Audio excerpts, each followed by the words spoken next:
Hello అండి. Hello అండి. ఏపీలో నెక్స్ట్ ఎవరు సీఎం అయితే బాగుంటుంది అనుకుంటున్నారు? మరి జగన్మోహన్ రెడ్డి సీఎం అయితే బాగుంటుంది. అవునా, ఎందుకని?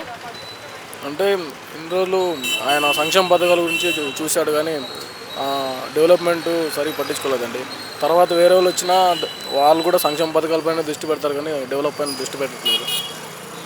అందుకే ఆయన వస్తే మరీ డెవలప్ చేస్తారని అనుకుంటున్నాను కాబట్టి ఆయన రావాలని కోరుకుంటున్నాను. సో ఈ 5 సంవత్సరాల పాలన మీకు ఎలా అనిపించింది? ఓకే అండి. అంటే గుడ్ అని చెప్పలేను, మరి బ్యాడ్ అని చెప్పలేను కానీ వెనుకబడిన అదే బ్యాక్వర్డ్ పీపుల్స్కి అయితే మంచి జరిగింది.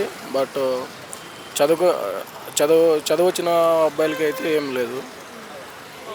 అంటే జగన్ గారు వచ్చాక స్టూడెంట్స్కి అండ్ వైద్య రంగం బాగా డెవలప్ చేశారు అనేసి అంటున్నారు. మెడికల్ కాలేజెస్ ఇవన్నీ వచ్చాయండి. బట్ కంపెనీస్ తెలియదు. నెక్స్ట్ వచ్చే 5 yearsలో తెస్తారని అనుకుంటున్నా. అందుకే గవర్నమెంట్ స్కూల్ పిల్లలకి బైజూస్ కంటెంట్ ట్యాబ్స్ ఇవ్వడం, డిజిటల్ స్క్రీన్లపై క్లాసెస్ చెప్పడం ఎలా అనిపిస్తుంది? అంటే అంతకుముందు మేము చదివే రోజుల్లో అయితే అలాంటివి అసలు లేవు. ఇప్పుడు ఆ సిచ్యువేషన్స్ అలాంటి ఫెసిలిటీస్ కావాలంటే ఓన్లీ ప్రైవేట్ స్కూల్స్లో మాత్రమే ఉంటున్నాయి. గవర్నమెంట్ స్కూల్లో రావడం అనేది మంచిదే అంతే. సో అంటే జగన్ గారు వచ్చాక ఆరోగ్యశ్రీపై 25 లక్షలు చేశారు కదా, అది ఎలా అనిపిస్తుంది? అంటే సమ్ హాస్పిటల్స్ మాత్రమే అవి ఉన్నాయండి, మొత్తం అయితే కాదు. బట్ ఆ హాస్పిటల్స్కే పోవాలంటే మరి ఇప్పుడు వేరే ఇక్కడ ఈ హాస్పిటల్ ఉండదు.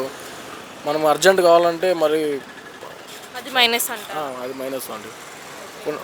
సో ఈ వాలంటరీ వ్యవస్థ ద్వారా సర్వీస్ ఎలా ఉందంటారు? సచివాలయ వాలంటరీ వ్యవస్థ వాలంటరీ అంటే ప్రతిదీ మనం వేరే ఆఫీసర్ల దగ్గరికి వెళ్ళి చేసుకోవాల్సిన అవసరం లేదు. వాలంటరీ సచివాలయం వాళ్ళే వచ్చి మన ఇంటి దగ్గరకు వచ్చి మనకి కావాల్సింది వాళ్ళే చేసి పెడుతున్నారు కాబట్టి ఇది కూడా మంచి నిర్ణయమే. సో మరి జగన్ గారు సింగిల్గా వస్తున్నారు, మిగతా పార్టీలు అన్నీ కలిసి వస్తున్నాయి కదా, దాన్ని మీరు ఎలా భావిస్తారు?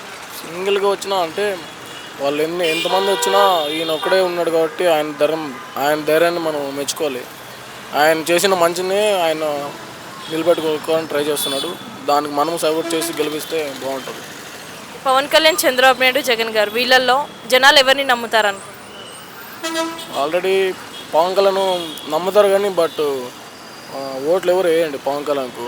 చంద్రబాబు నాయుడు గురించి తెలిసిందే కదా, ఇంకా ఆయన వేరు అంతే. చంద్రబాబు నాయుడు గారికి 40 years ఎక్స్పీరియన్స్ ఉందని చెప్పుకుంటారు కదా, సింగిల్గా ఎందుకు రాలేకపోతున్నారు అనుకోవచ్చు? సింగిల్గా అంటే ఆయనకు గెలవాలనే కసితో పాటు ఓడిపోతానని భయం కూడా ఉంది ఆయనలో. అందుకు ఎక్కడ ఓడిపోతానని భయంతో ఉంటే పవన్ కళ్యాణ్తో కలిశారు.